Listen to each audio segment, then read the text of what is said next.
മുസ്ലിങ്ങളുടെ മുഴുവൻ ശത്രുവാണ് എന്ന് പറഞ്ഞ ആ വാക്യത്തെ, ആ പ്രസ്താവനയെ പോലും വിവാദമാക്കിക്കൊണ്ട് നടന്നത് ജനശ്രദ്ധയിൽ നിന്നും പല വിഷയങ്ങളും മാറ്റുന്നതിന് വേണ്ടിയായിരുന്നു.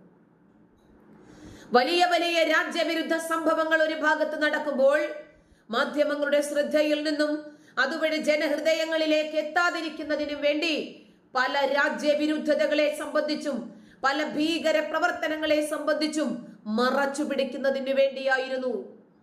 മലപ്പുറത്ത് നടന്ന ജമാഅത്തെ ഇസ്ലാമിയുടെ യുവജന വിഭാഗം നടത്തിയ പലസ്തീൻ അനുകൂല സമ്മേളനം കണ്ടില്ലേ?